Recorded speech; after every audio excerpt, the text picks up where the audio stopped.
Programa Magnavita pela sua TV Corrida Manhã, hoje no Palácio Guanabara. Nós estamos aqui no quinto andar, na sala de reunião do governador Cláudio Castro, que nos recebe. Governador, é um prazer, por isso tem um prazer duplo, né? Eu até brinco que você é meu duplo xará, porque eu sou Cláudio Magnavita Castro, né? Eu gostaria primeiro de começar saudando essa oportunidade de conversarmos. Nós estamos num período eleitoral. A sua vida tem sido dividida entre gestão do Estado e a campanha de reeleição. Como é que o senhor tem sentido a aprovação do seu governo nesse contato com a base, nessas imersões que o senhor tem feito ao interior do Estado, principalmente? Meu caro Magnavita, primeiro um prazer enorme te receber aqui no Palácio Guanabara. Sempre é bom a gente poder ter esse processo de diálogo, esse processo de estar prestando conta. Acho que o Correio da Manhã, nas suas diversas facetas, tem sido importante para a informação, tem sido importante para a gente poder estar dando uma outra visão. Você tem uma forma holística diferente. Eu queria te parabenizar e te agradecer você estar hoje aqui. Eu brinco sempre, falo que o papel de quem está sentado na cadeira é governar. E até o que chamam de campanha acaba sendo para nós uma maneira de governar. Um governo presente, um governo nas comunidades, um governo nas cidades. É algo que eu já vinha fazendo antes desse processo mais pré-eleitoral, e o que a gente fez agora foi muito mais aumentar isso do que fazer. É impressionante como eu ouço sempre, nunca o governador tinha vindo aqui, ou nunca tinha vindo 2 vezes, ou nunca tinha vindo 3 vezes. É uma fala recorrente dos prefeitos, dos vereadores. Então a gente fica com essa sensação de estar no caminho certo. Eu entendo que estar presente é muito importante. Nas horas ruins, como a gente tem feito, como eu fiz em Petrópolis, Nova Iguaçu, Mesquita, Belfor Roxo, mas também nas horas de celebrar as grandes vitórias, como a gente tem feito, ou de prestação de contas, como essa semana teve em Três Rios. Esse é um momento importante de estar junto com a população, ainda mais quando é alguém que não é tão conhecido, que não foi eleito diretamente pelo voto. Então é importante esse processo de diálogo. E o que eu tenho sentido é só carinho, é só aprovação, também às vezes críticas. A gente ouve com uma resiliência do que o homem público tem que ter, mas com a tranquilidade que a gente está no caminho certo. Governador, uma coisa importante é a questão da pandemia. Governar já é difícil, agora governar no meio de uma pandemia e com o estado de alerta absoluto. E o governo do Rio, na sua gestão, estabeleceu alguns divisores com relação à ação na pandemia. A gente fala muito da questão da atuação nacional, mas os estados tiveram uma atuação importantíssima, porque não era só chegar a vacina, era distribuir a vacina. E nesse aspecto o Rio deu um show. Aliás, o senhor perdeu um soldado, o Chaves, que tinha sido o seu secretário de saúde, que ficou na linha de frente de uma logística que envolvia todos os helicópteros do estado, fazendo que a vacina chegasse 1 hora depois de estar no Rio de Janeiro aos municípios. E o Chaves morre, inclusive, de Covid. Me fala um pouco desse momento, que foi um momento onde o Rio deu um show na questão da distribuição da vacina, de logística, e que foi uma sensação do Estado estar presente, e também dessa figura inesquecível do Chaves, que morre de Covid depois de ter salvo milhares de vidas seguindo a sua orientação. Olha, Magnavita, o processo da pandemia, eu não tenho dúvida que teve realmente um divisor de águas na minha ascensão, até porque eu mudei a forma do Estado lidar com a pandemia. O Estado, em primeiro lugar, tinha um perfil, igual a alguns outros estados, de fazer o que achava na telha e pronto. E eu, logo de início, inicio a temporada do diálogo. Então, o que antes tomava-se a decisão e comunicava-se aos outros, eu passei a dialogar com a cadeia produtiva, com a saúde, com os prefeitos, não mais impor a eles restrições, mas construir com eles as saídas melhores. Tivemos algumas decisões que, por mais que pareçam simples, foram coisas que deram muito certo. Uma delas, eu digo sempre, é, em vez de fechar o shopping center, abri-los 24 horas com uma lotação máxima. Isso fez com que no fim do ano eles tivessem uma arrecadação fantástica, os empregos voltassem, o Rio não quebrasse no fim do ano. Outra decisão importante que nós tomamos foi dos hotéis, onde quando eles falaram conosco que ninguém nos quartos ficava junto, então não tinha por que diminuir a capacidade dos hotéis como eram os decretos anteriores, mas que fechar as áreas comuns e usar, por exemplo, itens descartáveis já seria medida eficiente para evitar a disseminação da pandemia. Então, o primeiro ponto, encerrar a fase quase que da tirania, iniciar a fase do diálogo. Esse diálogo, eu lembro que naquele fim de ano, o que eu falei? Duas coisas importantes. Uma é que nós tomaríamos decisões equilibradas. Eu apanhei 60 dias por falar que tomaria decisões equilibradas. As pessoas não queriam decisões equilibradas, queriam decisões polarizadas. E eu falei o tempo todo, eu não sou e não vou fazer esse papel de politizar e polarizar a pandemia. E eu segui na minha toada. Eu me recordo até que o decreto mais duro que eu fiz foi ouvindo a cadeia produtiva. Nós tivemos uma reunião grande no Laranjeiras e saiu um decreto duríssimo, feito por eles. E eles saíram de lá extremamente satisfeitos. Mas isso politicamente custou até, na época, uma reação do prefeito Eduardo Paes. Dele e do prefeito Axel de Niterói juntos, nós tínhamos visões diferentes. Eu respeito o dissenso. O diálogo também é arte do dissenso, né? Nem sempre, não é porque a gente dialoga que a gente vai chegar.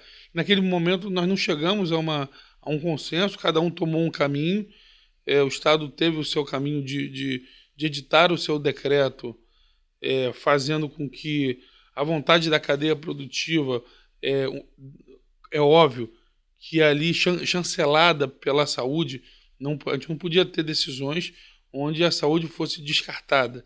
A saúde sempre chancelou todas as decisões, todos os decretos. Não só a saúde, mas um comitê científico. A saúde com o comitê científico juntos. E veio a questão da vacina. E eu me recordo bem que falava-se quem ia comprar, quem não ia comprar, se ia comprar de país X, Y, Z, se virava jacaré, se não virava jacaré. E a minha fala, Magna Vida, o tempo todo foi qual? Iremos seguir o Plano Nacional de Imunização. Temos um plano premiado que perpassa governos e gerações e não há por que fazermos diferente. E ali cada ente tem o seu papel muito claro. E aí o consórcio do Nordeste ia comprar, e aí outro estado ia comprar, e aí tudo. E eu falei, gente, vou seguir. Chegou até uma hora que eu me recordo, o ministro Pazuello me falou o seguinte, Cláudio, diz que você vai comprar também. Eu falei, mas, ministro, se eu for comprar, eu vou ter que mandar. Eu falei, pode mandar. Eu falei, mas por quê? Eu falei, ninguém vai conseguir. Vai todo mundo contar a história, ter aplauso, e ninguém vai conseguir. Eu te desafio, tenta aí. Nós até tentamos mesmo. Eu tinha separado 800 milhões para comprar, e ninguém conseguiu comprar a vacina. No fim das contas, o ministro tinha razão. Eles só venderiam para os governos centrais. E foi assim que aconteceu. E aí, Magna Vida... E aí, o que o Plano Nacional de Imunização falava? Que o papel dos estados era receber, separar e distribuir. E nós tomamos duas decisões. Fazer um plano de logística, utilizando o que nós tínhamos de melhor.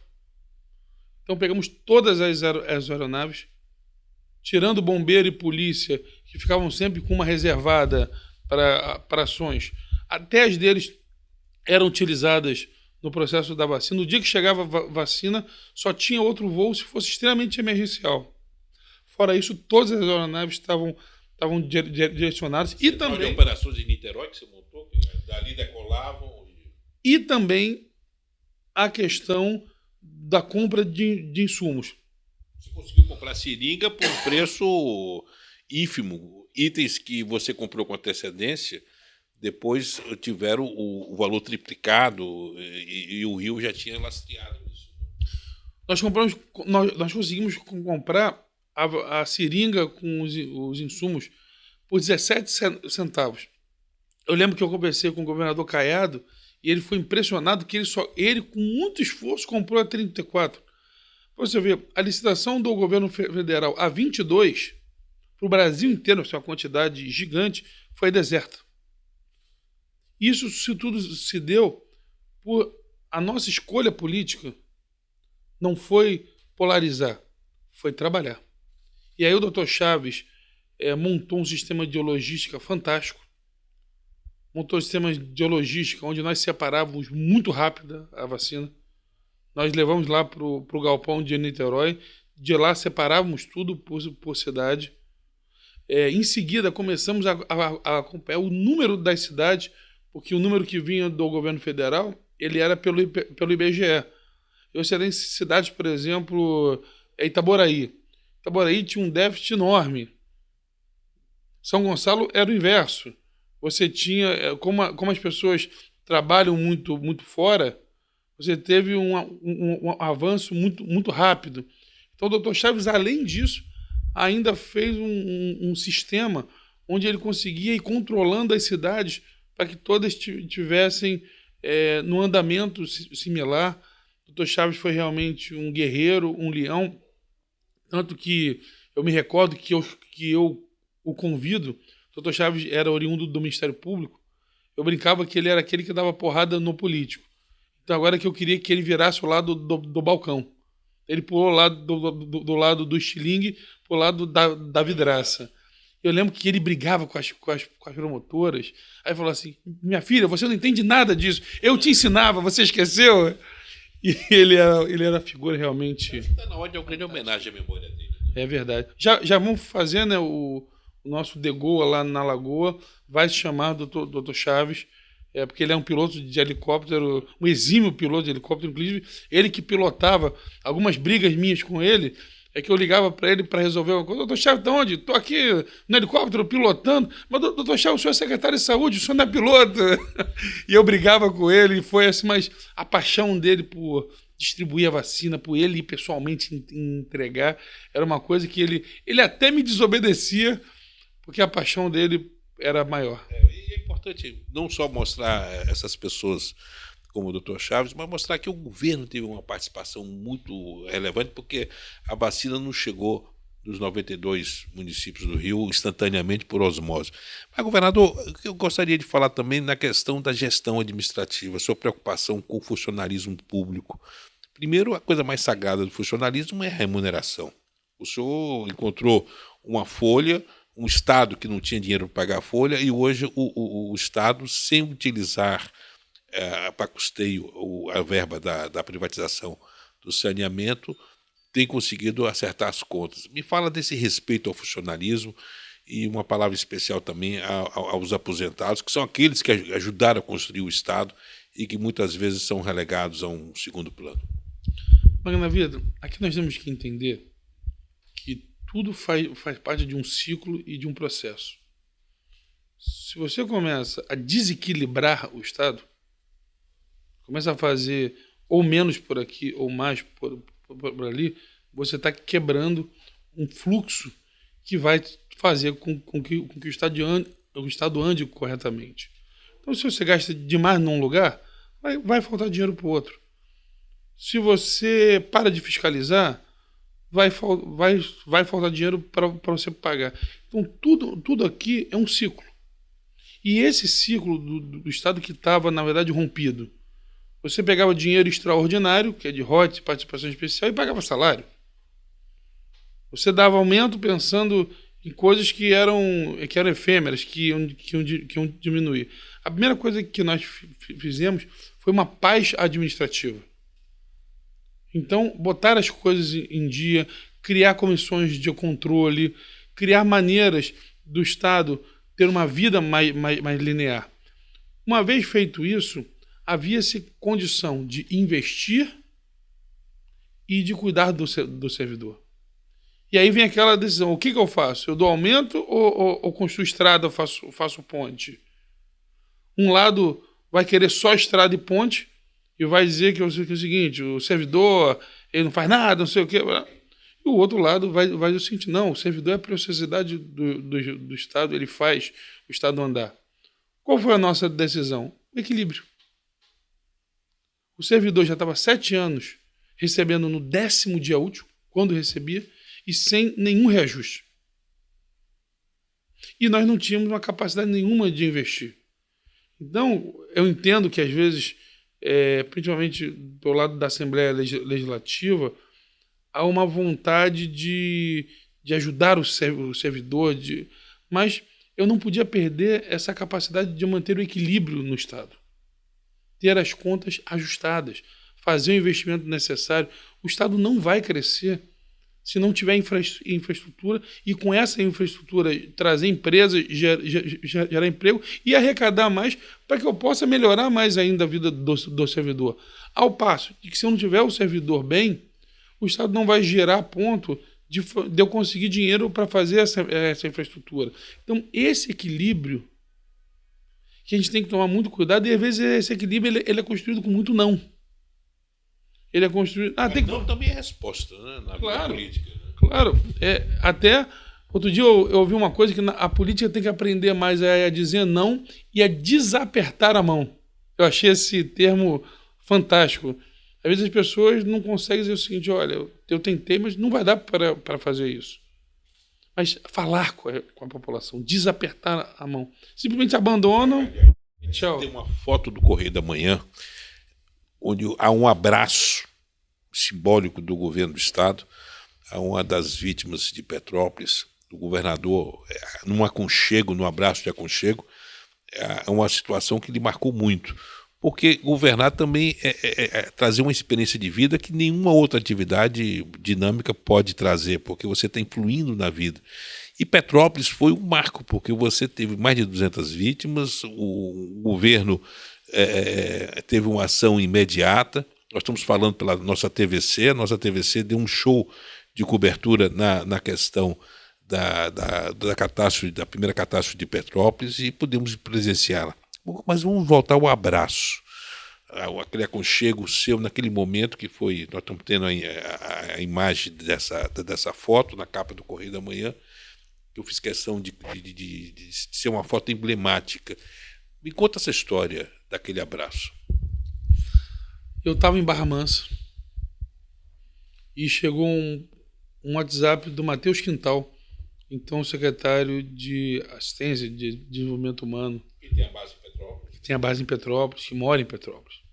E o Matheus mandou 2 fotos. Uma do que era o Morro da Oficina e a outra do que tinha se tornado. Eu já sabia desde as 5h30, 6 horas que estavam tendo muita chuva lá. Nós já estávamos atentos. O comitê da chuva já começa no WhatsApp a funcionar. Ó, previsão de chuva forte e tal. Vamos ficar atentos. Todos os secretários que estão no comitê já ficam atentos. A gente pode ter que agir rápido. E eu estava lá com os prefeitos, com o governo presente. E chega esse WhatsApp do Matheus Quintal. E ali, na mesma hora, eu tomei a decisão de encerrar o governo presente e de ir para lá. E tinha uma reunião que ia começar em 10 minutos com 20 prefeitos. Depois eu ia jantar com 20 prefeitos. Tinha levado até minha família para lá, para a gente aproveitar, ficar lá. E eu aviso: acabou, eu vou para Petrópolis. Quando eu chego em Petrópolis, fomos eu, o André Siciliano e o Max Lemos.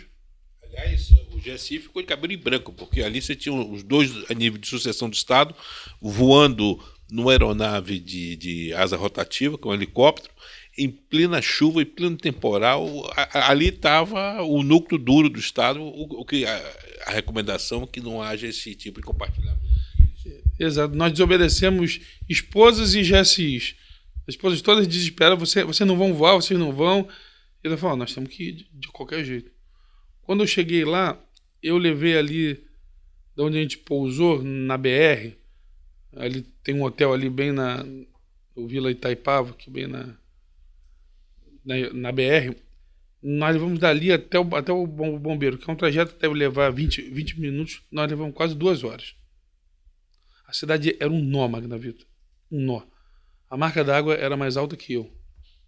Eu vi carro empilhado em cima de carro, cena que parece que de filme. Tinha um carro que estava pendurado no poste.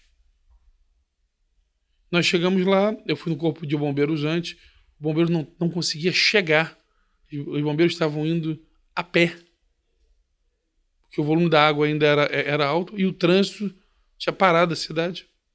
A cidade foi pega na hora do rush, as pessoas já tinham saído, não tinha mais como voltar. Ficamos ali no bombeiro, organizamos com eles, olhamos a questão de insumo, onde ia ficar. Tinha uma questão de logística importante ali, de alimentar os bombeiros, onde ia dormir, onde não ia. Tomamos as primeiras decisões ali. Saímos dali, soubemos que o prefeito já estava chegando, que ele estava em Brasília, e fomos para lá. Esperamos o prefeito chegar. Na hora, eu entendo lá, ele estava ainda muito atônito. Nós conseguimos montar o comitê executivo, quem faria o quê, Estado e município juntos. E saímos dali, devia ser 1h, 2 da manhã. No dia seguinte, nos reunimos 8 horas, que as máquinas já estavam começando a chegar, e eu fui direto lá no Morro da Oficina. Quando eu cheguei lá, ainda não conseguia, ainda estavam fazendo os caminhos por qual passar. Só subia-se através de uma escadinha do bombeiro. Depois fizeram um caminho entre as casas, entraram numa casa, pulavam para outra, e aí depois organizaram. Mas naquela hora ainda era primeiro dia, os corpos ainda estavam sendo retirados. Naquele momento, ainda estava saindo gente com vida ainda. Então foi nos primeiros horários mesmo. E quando eu chego lá, eu estava me preparando para subir na escada, e um senhor, muito nervoso, ele estava empurrando o bombeiro, querendo subir desesperadamente, e eu segurei no ombro dele, falei, amigo, calma. E quando ele me viu, ele tomou um susto. Ele falou assim, governador? Eu falei, sou eu, calma. Imagina, o governador ali, com lama até o joelho. No marco zero. No marco zero, na hora que ainda está. E eu falei assim, amigo, calma, quem tem que subir ali agora é o bombeiro. Ele falou, mas governador, tem 9 entes da minha família ali. Meus 2 filhos, minha mulher, minha mãe e minha sogra. E eu, na vida, não tinha o que fazer. Eu só dei um abraço nele. Porque quem viu a tragédia, a lama e as casas foram fazendo um sanduíche. É muito difícil quem está embaixo sobreviver. Até por ser uma tragédia com água. Então muita gente morre afogada na lama. E quando eu olhei para o bombeiro, ele já fez aquela feição de que... Mas esses momentos assim, do governo presente e de poder servir a população, porque uma coisa é botar o pé na lama e uma coisa é ficar no gabinete dando ordem. Qual é a lição pessoal que Cláudio Castro tira de ter vivenciado? Isso amadurece? Isso dá um maior senso de responsabilidade em estar à frente de um Estado? Tudo aqui é muito grande. Tudo aqui é milhão, é bilhão. Vamos falar alguns números básicos. 17 milhões de pessoas, 120 bilhões em orçamento, 460 mil servidores, 1.300 escolas. Tudo é grande. Tudo é... E muitas vezes a gente perde a capacidade de entender, de individualizar o cidadão. De entender que aquele cidadão, ele não é um número, Magna Vitor. Nenhum de nós é um número. Cada um de nós é uma vida, uma história, um sonho. É um ser humano. E quanto mais alto você chega, como você lida com coisas muito grandes, você acaba perdendo a capacidade de sentir a dor do outro. Por exemplo, quando eu cheguei lá, agora em Nova Iguaçu, quando você olhou, era muita lama, tudo. Aí quando você vai olhando assim, é muita lama, não morreu ninguém. Aí você fala, não foi tão grande a tragédia assim. Quando você vai entrando na casa das pessoas, as pessoas perderam tudo. Quando a gente fala em perder tudo, Magna Vida, perder o sofá que tinha desde o casamento. Perder aquele brinquedinho que se guarda dos filhos, perdeu. A geladeira que comprou em 48 meses, acabou. O fogão é lixo. é a sua casa, é o seu lar. A gente, como gestor de uma coisa grande, se não tiver essa sensibilidade, você acaba entendendo, não, ali não foi nada, vão para o outro que teve vítima, que a casa desabou, não sei o quê. A dor de um, você não tem como qualificar a dor. Mas eu queria aproveitar essa questão da dor, porque você está tendo uma oportunidade histórica de, não digo corrigir, mas de compensar para milhares de mulheres uma dor sua, que foi ter perdido sua mãe muito cedo. O Deus lhe deu uma sorte que você teve uma mãe substituta excepcional, que ajudou a lhe criar e a transformar você, mas a sua mãe falece com câncer de mama. E você vai agora estabelecer um dos maiores programas de compra de tomógrafos para combater. Qual é a sensação íntima de um homem que perdeu a mãe muito garoto? Você tinha quantos anos na época? 4 anos. Uma tragédia pessoal que deixa marcas, e poder ver que hoje, tendo a caneta na mão, consegue compensar e evitar que outros Claudinhos sofram a mesma coisa por uma coisa que poderia ser evitada. Isso é o combustível de acordar cedo todo dia e trabalhar e aguentar a pressão toda que é, e aguentar essa lógica de que quando você faz, não é mais que a sua obrigação. Quando você não faz, você é o pior do mundo. Aquela sensação de que você vai acordar de manhã e vai desagradar de qualquer jeito. Quando você entrega uma coisa, você fala assim, mas já estava... É o que o presidente fala do mais, né? Tudo tem um mais sempre, né? É o despiorar, são essa coisa hoje da sociedade de estar com uma questão de mau humor, que ele é compreensível, o mau humor, mas que ele é paralisante. É um mau humor, ninguém vive de estar triste, as pessoas vivem de ter esperança. E aqui também passa sangue, tem carne, tem sentimento, tem fome, tem frio, tem sede. Tem sonhos. Tem sonhos, todo mundo aqui é ser humano. E as marcas da nossa vida, boas e ruins, elas fazem parte desse arcabouço de ideias, de vontade, de sonho, de desejo. E eu vinha falando, na verdade, desde o início da pandemia. Eu me recordo bem, eu e o Cleiton, ex-secretário de governo, reunidos com o presidente do Rio Imagem, antes dos hospitais de campanha, e eles sentados aqui falando assim, vocês estão no caminho errado.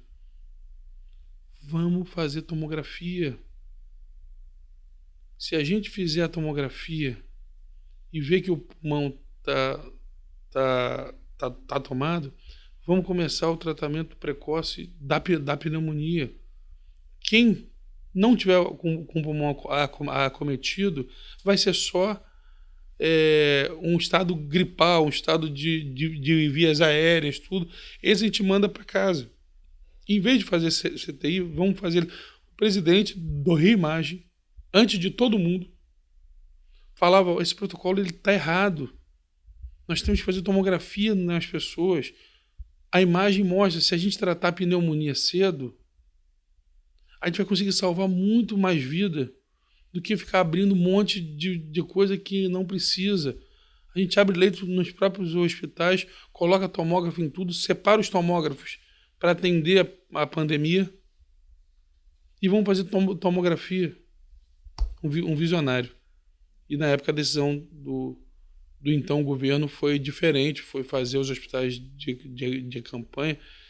E hoje eu vejo, Magna Vitor, o quanto o exame é fundamental. Por isso que a gente lançou agora o Rio Imagem Baixada. Vão ser 5.000 exames dia. Fica pronto até o fim do ano. Ou seja, toda a turma da Baixada até o fim da Dutra vai ser beneficiada, e a turma da capital vai ter o público feminino, câncer de mama. A importância dessa prevenção. Fundamental, porque é um câncer que, na verdade, todo câncer, a gente está lançando o Hospital do Câncer, eu ajudei agora Caxias, estamos lançando essa semana agora, retomando as obras de Friburgo, estamos ajudando de Campos, estamos ajudando em Itaperuna. Enfim, essa questão da oncologia hoje, ela precisa de um tratamento precoce. Hoje você tem o INCA, o nosso hospital aqui estadual, que atende, mas é muito pouco para a população ainda. O câncer, principalmente o câncer de mama, ele deixa marcas nas famílias, porque ainda as mulheres que sobrevivem, muitas acabam perdendo o seio, tendo alguma espécie de mutilação. Então, é importantíssimo para a saúde da mulher, é importantíssimo para a saúde da família, porque quando você perde uma mulher jovem, igual foi o meu caso, Quantos anos? ela tinha 28. Agora, Deus me deu uma mãe substituta maravilhosa, né? Deus me ajudou muito e me ajuda muito na minha trajetória. Eu devo tudo a Ele. Agora, você tem uma preocupação muito grande, politicamente falando, como o seu trabalho de cantor, o seu trabalho em comunidade, você como vereador, que era sempre estabelecer a questão do apoio à pequena, para a comunidade, apoio de base, a questão de dar assistência a que está. E a situação econômica nossa leva a você ter população de rua, miséria batendo na porta. Como é que aquele Cláudio Castro que fazia isso antes de ter a caneta na mão está agindo para combater a miséria, a fome que está batendo na porta de todo mundo? São duas vertentes. Uma é você dar primeira assistência, com isso, a abertura do restaurante do povo, o café da manhã do trabalhador, o hotel acolhedor, o RJ Alimenta, que são as nossas quentinhas, os programas sociais do Estado voltaram. O Estado, por causa da grave crise financeira, ele terceirizou aos municípios isso. E hoje o processo é inverso. O Estado está pegando de volta e ele está financiando os programas, esses programas assistenciais. Você tem o Desenvolve Mulher, diversos programas. Mas tem um outro lado fundamental, Magna Vida, que é dar a condição da pessoa sair daquela questão. Além do Casa da Gente, que é o maior programa habitacional da história do Estado, são 10 mil unidades por ano, mais a reforma de todos os conjuntos habitacionais e o Na Régua, que a gente pega dentro das comunidades as 100 piores casas e reforma elas. Tem a questão das FATECs. Ano passado foram abertas 40 mil novas vagas e esse ano... 40 mil novas vagas? Ano passado inteiro, 21. E 22, só até junho, já foram 35 mil novas vagas de FATEC abertas. A FATEC, ela é a forma mais fácil de se chegar naquele trabalhador que precisa daquela qualificação de mão de obra básica. E os cursos da FATEC são desenvolvidos a partir da necessidade das indústrias que estão se plantando. Há uma sintonia entre emprego e capacitação. Quando eu chamei o doutor Serginho para ser meu secretário, eu tive uma conversa muito dura com ele. Eu falei, Serginho, deixa eu te falar uma coisa, amigo. Não me interessa ter 100 cursos por FATEC. Não me interessa dizer que eu estou dando 1 milhão de vagas para a FATEC. Me interessa o seguinte, qual é a efetividade que os meus cursos terão? Não adianta eu pegar num lugar de turismo e botar um curso de metal mecânico. Só para dizer que eu tenho um curso, que eu tenho no Rio de Janeiro inteiro 300 cursos de metal mecânico. E daí, Magna Vida? O que isso agrega para a população? Não adianta ter só curso de informática básica no estado inteiro. O que a pessoa vai sair dali? Que emprego que a pessoa vai ter? Então, a orientação que eu dei para a Secretaria de Ciência e Tecnologia e para a FATEC, que eu quero cursos onde as pessoas possam sair do curso preparada para ter uma oportunidade. Pode ser curso mais simples, não tem problema. Pode ser curso de hotelaria, de gastronomia, pode ser curso, de eletricista. Mas que traz efetivamente um emprego, a dignidade, o salário. Exato. Que a pessoa possa, a partir dali, aí sim, fazer melhores cursos. Mas não adianta eu ter só cursos mais de uma alta qualidade se eu não tiver aquele que atenda a pessoa que não consegue mais um emprego, ou morador de rua que quer sair, ou aquela pessoa que a gente tem muito, né, que são pessoas que tinham um subemprego ou que trabalhavam na informalidade e com a pandemia esses empregos informais eles acabaram. É o auxiliar de serviços gerais, é o carregador, é um monte de profissão que não tem muita qualificação que a pessoa perdeu. Queria mergulhar, governador, na questão da campanha eleitoral, da questão dos fake news. Por exemplo, semana passada, abrindo os jornais, tinha uma nota sem pé sem cabeça dizendo que o Cláudio Castro já estava a exemplo do Witzel mirando o Palácio do Planalto.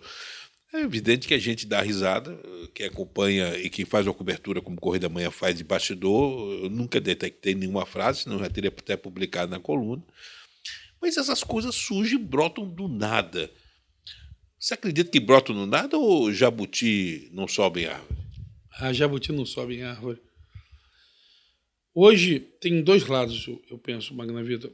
Tem um lado de uma parte da mídia que quer likes por likes, então não tem nenhum compromisso com aquilo ser verdade. Há uma parte grande que fala qualquer coisa para aquilo reverberar e você tem que negar. Tanto que notícias como essa nem nos perguntam. Olha, você tem algum interesse? Eu já tive duas situações públicas de eu fazer essa brincadeira de falar. Uma foi eu estava recebendo o título na Câmara Municipal e a Ana Lídia, minha esposa, estava falando e ela na hora da emoção, falou assim, você como cantor, você fazia muito pela igreja, você como vereador, você fez muito pela tua cidade, você agora como governador está fazendo muito pelo Estado e quem sabe você vai fazer coisas maiores. E na hora eu falei, olha, presidente nem pensar. E todo mundo riu e foi uma risada geral. Lá em Petrópolis, o presidente Bolsonaro, nós estamos saindo do evento e aí o presidente chama ela e fala assim, e aí, você era mais feliz quando ele era vereador ou agora? Ela falou, presidente, como era vereador, muito mais. Aí o presidente fez uma brincadeira, eu não lembro a frase dele exata, mas assim, imagina o dia que ele estiver aqui no meu lugar. Eu falei, presidente, não se preocupe, esse risco eu não corro. E todo mundo riu na hora. Eu falei, tô fora, presidente, eu vou me aposentar. E ele falou, não, você é muito jovem ainda. E foi um momento ali curto de descontração. Você nega e aí brota-se uma notícia com sem cabeça. E aí já começam as redes sociais. E você tem os maldosos, né? Os maldosos que querem criar alguma espécie de conflito, fofocas mil. Fofocas, por exemplo, a questão do seu apoio ao Bolsonaro, que você sempre foi muito transparente, todas as entrevistas você sempre colocou a questão do Bolsonaro. Aliás, o Correio da Manhã publica um grande abraço também do Bolsonaro em você, aquele abraço apertado na Associação Comercial, onde você faz uma bela declaração de apoio ao presidente da República. A última agora foi que, quando o ex-presidente Lula veio aqui, eu teria ido visitá-lo no Fermon, como se a ida de um governador de estado no Fermon, num evento que estava toda a imprensa, que o ex-presidente estava lá, conseguisse ser algo escondido. Como é que um governador entra num hotel como Fermon, com toda a imprensa lá? Então, assim, são umas coisas sem pé nem cabeça, que não existe. Você consegue ter uma pessoa de confiança, porque o Igor Marques, de acompanha desde da época, na época você pensou o Igor para uma função que é uma função crítica, que é de subsecretário, mas ele está indo muito bem, né? Essa afinidade sua com o teu subsecretário de comunicação, você já conversa pelos olhos, né? O Igor é um garoto, um prodígio, um jovem inteligentíssimo. Eu lembro que na época eu virei vereador, eu trabalhava com o Márcio Pacheco e eu criticava muito a questão da comunicação, que eu acho que você tem que ter uma coisa de conteúdo, mas você tem que ter um profissional capaz de que as pessoas saibam o que você tá fazendo. E hoje você tem dois grandes meios, a internet e a mídia. E eu fazia uma crítica, uma autocrítica, a equipe do Márcio era minha também, que nós não tínhamos um profissional com entrada em mídia. E aí eu fui procurar alguém no mercado que soubesse minha linguagem de igreja católica, mas que tivesse os contatos, que tivesse, porque a gente precisava mostrar o trabalho. Não adiantava ficar só na nossa bolha. Eu sempre tive, na vida, a visão de que todo mundo sabe que eu tenho uma história com a igreja católica, mas que eu não era vereador dos católicos. Eu era vereador de todos. E eu deveria mostrar meu trabalho a todos. E aí eu escolho o Igor, exatamente porque na época ele estava trabalhando na Band, eu fui lá e tirei ele da Band, e ele tinha sido coordenador da pastoral da comunicação. Então alguém que sabia a minha linguagem, que sabia a maneira de eu falar, a maneira de eu comunicar, respeitar, mas que tivesse o respeito, que tivesse o conhecimento. E o Igor ele veio ainda muito jovem, já tem 6 anos, e tem tido uma evolução enorme, é realmente um prodígio. De vez em quando tem por causa da juventude, puxa as orelhas aqui, puxa as orelhas ali, mas é um amigo querido. Fala aí, no Clube Duro você tem, né, na sua estrutura, uma pessoa que tem apanhado muito por ter tido um passado mais à esquerda, petista, tudo isso. Engraçado que hoje ele apanha da esquerda e apanha da direita, porque dizem que ele está protegendo o Bolsonaro, trabalhando para um governador de direita, a esquerda atira nele e a direita atira dele, que é o nosso Rodrigo Abel.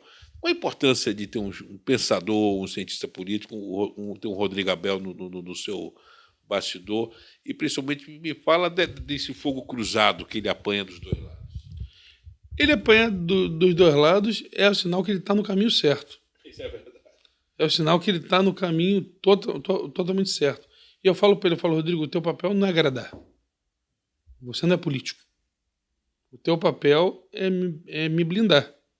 É fazer com que a gente me ajudar a caminhar para um caminho certo. E eu sempre disse que esse governo é um governo de coalizão e para todos. A minha visão política, eu tenho um lado. E meu lado é claro e todo mundo sabe. Mas o governo é um governo... Você fala apoiar o presidente... O presidente Bolsonaro, minhas posições são claras, mas não dá, Magna Vita, mais para a gente perder a capacidade do diálogo. A gente pode discordar, isso é da democracia, isso é do jogo. A gente não pode perder a capacidade de ouvir o outro, ainda que seja para discordar dele. E o Rodrigo o Rodrigo me dá essa visão muitas vezes, até por ser um cientista político, do que a esquerda pensaria daquilo, do que a direita pensaria daquilo, de qual caminho é aquilo. Tanto que foi curioso, isso se reflete muito no governo. A gente estava lá na ONU Habitat e eu comecei a falar os nossos projetos, tanto sociais quanto o de meio ambiente. E aí uma moça lá, uma brasileira que já está lá erradicada há muitos anos, vira e fala assim, que bom, o Rio de Janeiro hoje ele vive com essas pautas progressistas, isso é ótimo. E aí todo mundo me olhou, né? E eu falei assim, olha só, o problema hoje é que vocês ficam carimbando as pautas. Quer dizer, então, que só a esquerda defende o meio ambiente, só a direita defende a segurança pública. E eu falei, não, ela ficou sem depois até o pessoal me criticou, falou, pô, você não precisava ter sido tão efusivo. É que na hora me subiu um sangue, a gente também... Baixou o Cláudio Pitbull. E eu falei, olha, tem que parar com esse negócio de pauta progressista. Isso é pauta da sociedade. A pauta de defender, limpar a Baía de Guanabara não é de direita nem de esquerda. Cuidar que as pessoas possam ir e vir não é de direita nem de esquerda. É só de cidadania. Cidadania. Mas, dentro desse núcleo duro, você tem também, você falou em Baía da Guanabara, você tem uma figura também que apanha de todos os lados, que é o Nicola Mittioni, mas também é muito elogiado, porque é uma pessoa que, na época do processo da concessão do saneamento, ele lutou, peitou o BNDES, peitou e acabou pilotando, através da equipe da Casa Civil, uma das melhores e mais emblemáticas ações de privatização, de concessão do Brasil. Me fala também, não vamos... É o último que eu prometo que não vou lhe botar em saia justa, mas esse núcleo duro, o Abel, Casa Civil, comunicação, que faz parte do seu entorno. Me fala do Nicola. Nicola é um prodígio. Nicola é um achado. Nicola, eu fui apresentado por um amigo, e esse amigo falou, olha, esse cara seria um grande Casa Civil. Eu falei, você tá maluco? Banqueiro, né? Você acha que Casa Civil é assim, rapaz? Casa Civil tem que ser alguém da minha relação pessoal, de tudo. Você acha que eu vou botar um Casa Civil? Até brinquei com ele, tu acha que eu vou te dar a Casa Civil, rapaz? Você tá doido? Ele falou, rapaz, conhece o Nicola. Seria um Casa Civil ideal para você. E fez uns 2 almoços. Eu achei o Nicola ótimo, mas eu falei, prazer, obrigado, valeu, tchau. Não tinha muita relação. E aí, aí eu falei um nome, todo mundo bateu. Aí eu falei o outro, todo mundo bateu. Eu falei, sabe qual mais? Aí um lado querendo um nome, o outro lado querendo o outro nome. Eu falei, sabe qual mais? Vou botar aquele Nicola aqui. Vou fazer uma aposta. Vou pegar um cara que não é político, botar um cara que não dialoga com ninguém. Vou botar e vou chamar ele e vou conversar com ele. Aí chamei o Nicola. Falei, Nicola, você topa ser meu Casa Civil? Ele falou, não, mas governador, mas como assim? Não sei o que. Eu falei, cara, eu quero que você faça um trabalho técnico. Eu quero que o governo ande. Quero que o governo tenha pontos de controle. Eu quero saber o que está acontecendo no governo. Tanto que eu fui contra, lá no início do governo Witzel, a Casa Civil e o planejamento serem juntos. Porque eu acho que você dá um excesso de poder e você perde um controle absurdo, que é um discordar do outro. A Casa Civil tem o Diário Oficial. E você tem outro que libera o orçamento, aquele cara é mais importante que o governador. Ele decide, ele tramita, ele faz tudo. E eu já no final consegui que o Witzel separasse, foi uma luta minha desde do início da gestão.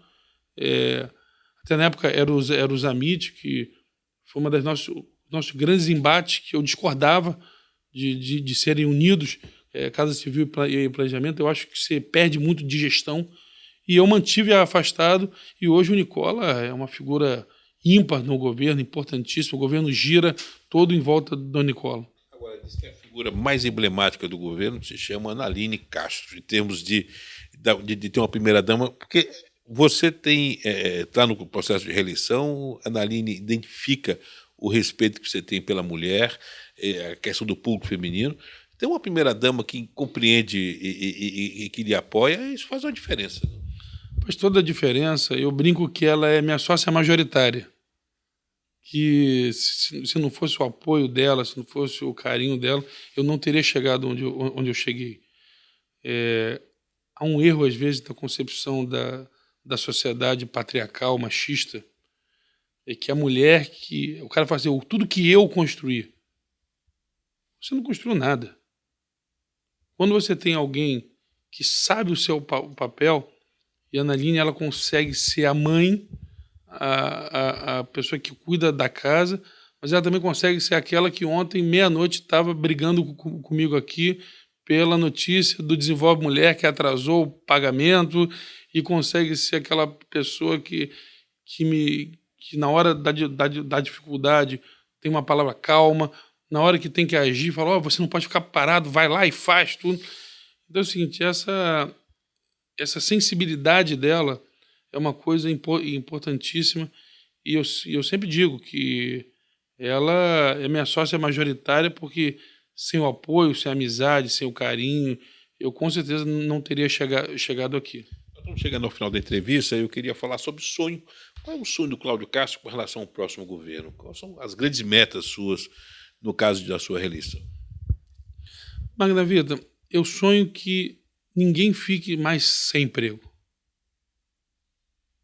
Eu entendo que o emprego, o trabalho, a atividade, ele é a mola motriz da sociedade. Para isso tem todo um trabalho de desenvolvimento, de qualificação, mas eu acho que o emprego, ele é através do emprego que tudo se dá, que tudo começa, que a pessoa tem uma vida digna, que a pessoa tem... Eu não conheço ninguém que não trabalhe e que seja feliz. Muito pelo contrário. Talvez o maior reflexo da concessão é a quantidade de empregos que está acompanhando e que vai gerar... E de possibilidade para a geração de outros empregos. Você imagina o seguinte, você é um empresário. Você é um empresário. Você vai ter que colocar a sua gráfica num lugar, o prédio do seu jornal num lugar. Aí você olha para o Rio de Janeiro, eu tenho 92 cidades. Aí eu tenho a cidade A, que tem estradas legais, que tem uma educação de qualidade, que tem uma saúde, quando o teu funcionário passar mal, ele vai. Você consegue achar um profissional qualificado pela FATEC, você tem um modal bacana e você tem um sistema tributário legal. Aí você tem uma outra cidade que não tem hospital, que o filho do teu funcionário tem que ir para a cidade vizinha estudar, que você não tem, só tem um mercadinho na cidade, que é tudo a estrada é toda esburacada, que você não tem um prédio decente. Qual das duas você escolheria? Pois é, aí você vê a importância do poder público em criar... Quando eu falo que essa macroinfraestrutura ela é fundamental para dar dignidade, é porque tudo é um ciclo, nada é apartado uma coisa da outra. O meu grande sonho, respondendo diretamente a sua pergunta, é que o Rio volte a ter essa capacidade de proporcionar isso às pessoas. E através do trabalho do emprego, aí você vai começar a ter as outras demandas, que é o lazer, que é a cultura, que é o esporte, que vão fazer uma composição de sociedade. Não é menos importante, de forma alguma. São demandas que vão agregar graças ao desenvolvimento. Ou seja, quanto mais eu desenvolver, mais eu vou ter cultura, mais eu vou ter turismo, mais eu vou ter esporte, mais eu vou ter lazer, porque vai ser uma demanda daquela sociedade que avançou. E que ali também terá desenvolvimento econômico, porque a cultura é desenvolvimento econômico, o esporte é desenvolvimento econômico. Você cria esse grande ciclo virtuoso. Mas para isso você tem que desenvolver. E aí, Magna Vida, eu queria deixar uma coisa bem clara aqui. Esse é o grande motivo que eu acho que o presidente Bolsonaro merece um segundo mandato. O presidente Bolsonaro teve 2 anos de pandemia, teve aquela questão das commodities antes, que foram também, que balançou muito, e está agora com 6 meses em guerra. Ainda assim, eu não tenho dúvida que o ministro Tarcísio e outros prepararam o Brasil para crescer. A retomada da malha ferroviária, o país, a redução da carga tributária, a organização do país. Eu acho que o país está se preparando para crescer. E, sinceramente, eu acho que não seria nem justo, depois de preparar tanto o país para crescer, que o presidente não pudesse também viver esse tempo da verdadeira entrega. Porque até agora ele só arou, plantou, ficou ali tirando as pragas.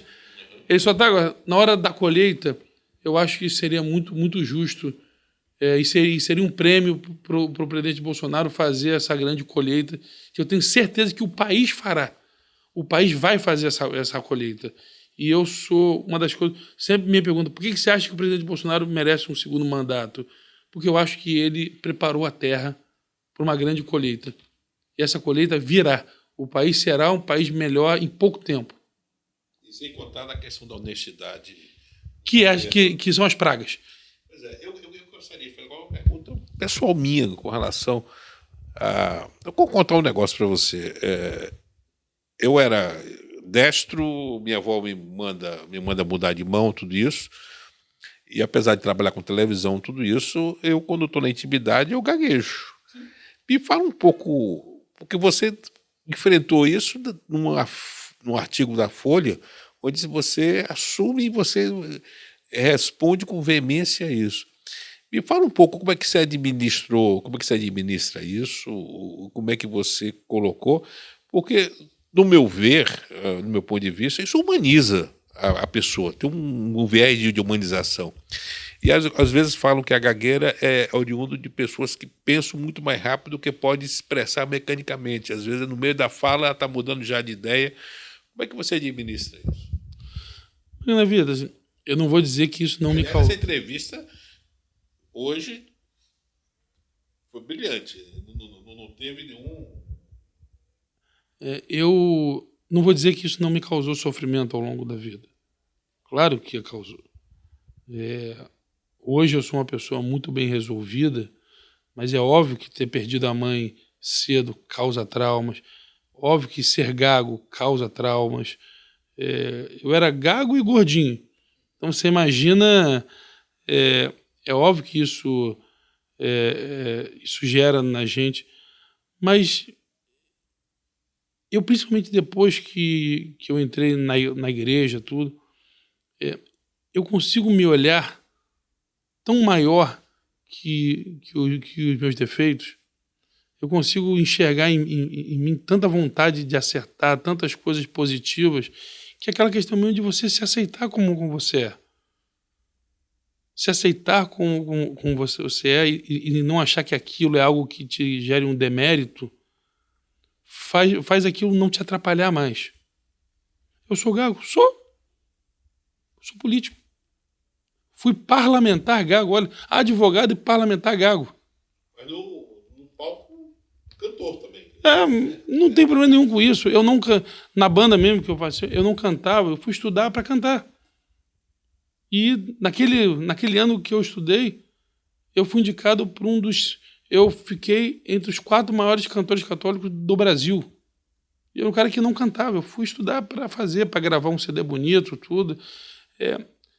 Quando você consegue superar as suas dificuldades, aquela dificuldade ela já não é mais um peso para você. Mas você não acha que esse ponto de vista de compreensão, isso que você está revelando agora, que eu acho que é a primeira vez que a gente toca no assunto com mais profundidade, não é o que te ajuda também a ser compreensivo com o outro ser humano? Muitas vezes você teve os secretários que estavam com a cabeça pronto na guilhotina, todo mundo puxa a cordinha, porque a cordinha é a assinatura do governador, e você dava e a pessoa superava. Você acha que esse poder de humanizar, de ter essa compreensão do outro, não ajuda aquilo que algumas pessoas acham que é uma fraqueza, de você hesitar, de você ponderar? Não é, sobretudo, respeito ao outro? Isso sim, mas eu fui forjado como assessor. Eu fui 12 anos assessor antes de ser parlamentar. E o assessor é aquele que ele tem a obrigação de ter uma visão mais ampla. Atenção, assessores do governador, preste atenção aí na dica. Ele tem a obrigação de ter uma visão mais ampla, menos apaixonada do que aquele que está com o seu nome, com o seu rosto na frente. Se o assessor se emocionar junto com o político, ferrou. Porque vai dar errado. Ou seja, você consegue olhar o governador como uma terceira pessoa. É isso. Quando eu olho o problema, eu acho que eu tenho a capacidade de sair do problema um pouco. Acho que essa é uma qualidade minha. Eu tenho uma capacidade... É isso que o pessoal fala aqui, que no meio do furacão eu falo, calma. Vamos ver qual é a saída que a gente tem. E aí, ao meu lado, o assessor aflorado, falando, tem que ter uma saída. Ainda que não seja a que a gente quer, mas sempre tem uma saída. Ainda que a saída seja minimizar o dano. Não é hesitação, é lucidez É isso. E quantas vezes... Não pensar com o fígado. E quantas vezes a minha calma deu certo, e outras deu errado. Isso nem sempre a gente acerta, né? Mas tem situações que, se você se deixar levar pela emoção, e eu já cometi erros por ter ido rápido demais e me arrepender, também já cometi erros por não ter feito na hora que tinha que fazer. Mas eu sou ser humano, eu erro e eu acerto, sabe? Você não acha que o Rio precisa de paz? E que esse espírito seu contribuiu para uma coligação, para reorganizar o Estado, ter diálogo na área federal, ter diálogo com os municípios? Porque, aliás, foi uma capa do Correio, quando se assume interinamente, de forma transitória, a frase: o Rio precisa de paz. Até o Eduardo Paz brincou comigo, e eu falei, é paz com Z, Eduardo. Ele brincou comigo nessa época. Mas o que eu vou falar aqui, arrogância zero, quem me conhece sabe que eu não tenho, mas hoje eu não consigo enxergar, nesses que estão se apresentando, alguém capaz de manter esse processo de diálogo que o Rio vive hoje. E diálogo não é subserviência. Que os grandes críticos que eu tenho até do meu campo político é que eles falam assim, você não é fiel. Eu não sou subserviente. É diferente. Eu sou apoiador do presidente Bolsonaro assim, convicto. Mas se eu achar que uma atitude dele prejudica o Rio, eu vou gritar e eu vou ser contra ele. O Rio em primeiro lugar. O Rio em primeiro lugar. E ele falou isso outro dia. Ele falou, não, o Castro defende o Estado dele, ele está certo. Tem hora que o interesse da União vai conflitar com o interesse do Estado. E a hora que eu conflitar, naquele ponto, a gente vai estar em lados opostos. E aí, Magda Vita, é a beleza da democracia. Não é porque num ponto, ou dois, ou três, nós estamos em lados diferentes que nós somos inimigos. A gente pode ser super aliado. Mas o parlamento ensina isso. Mas naquele ponto, por exemplo, eu não sei qual é o seu time de futebol, eu sou flamenguista, mas a gente tem toda a condição, se você for ao Fluminense, num Fla-Flu, a gente está lá discutindo, foi pênalti, não foi pênalti, a gente discutir, sair dali e jantar. Eu sou tricolor e então, acertei, mas nada mais exultante do que você zoar no dia seguinte. Exato. E o seguinte, a gente pode, um ganhou, um perdeu, quem ganhou vai zoar, quem perdeu vai estar com cabeça quente, a gente vai sair dali e vai jantar juntos. Como eu sou baiano, na Bahia eu sou rubro-negro. Que bom. Pelo menos você só desvirtuou aqui no Rio só. Lá você continua certo. Mas eu queria dizer isso. Essa capacidade de diálogo, hoje eu não enxergo nos outros postulantes. Acho que vai ser, sinceramente, um atraso para o Rio de Janeiro. Eles, sem dúvida, provocam um atraso e as pessoas têm que pensar bem que Rio de Janeiro que nós queremos. Você falou do Bolsonaro e eu pergunto para finalizar. Você plantou. Eu acho que os mesmos argumentos que você usa para Bolsonaro justificam a sua reeleição. Acho que esse é um julgamento que o povo tem que fazer. Eu falei ontem numa prestação de contas que eu fiz, a gente não está bom. Pode não estar bom, mas que está muito melhor que há 21 meses atrás, isso eu não tenho dúvida. Eu tenho certeza. O Correio tem mostrado isso. Muito obrigado. Prazer enorme entrevistá-lo, compartilhar com o nosso telespectador esse momento de intimidade, esse momento humano que eu acho que é fundamental no governo, mas nas suas despedidas também o que você quer para a Duda e para o João Paulo, né? João Pedro. O que é que você espera para o futuro do João Pedro, seus filhos? Aliás, outro dia deu uma notinha na coluna que bateu todos os recordes, que era você numa churrascaria cortando a carninha das crianças, quando a Analine. Engraçado que uma nota simples viralizou na internet, esse lado humano do Cláudio. Então, suas despedidas aí pelo Correio da Manhã, para a TV Correio da Manhã, para a região serrana, para a nossa emissora, mas, sobretudo, falar, terminando, o futuro, o Brasil que você espera construir, para o Rio de Janeiro que você espera construir para a Duda e para o João Pedro. Eu quero agradecer a oportunidade de estar aqui, agradecer ao Correio da Manhã, todo o grupo Correio da Manhã, e agradecer muito a oportunidade de estar aqui falando, agradecer a você, Magda Vita, que é um jornalista que eu tenho dito sempre, que não se furta em criticar o que tiver que criticar. Nós já tivemos embates duros, mas que tem a capacidade de elogiar aquilo que tem que ser elogiado. Então, eu acho, e de não se prender à opinião dos outros.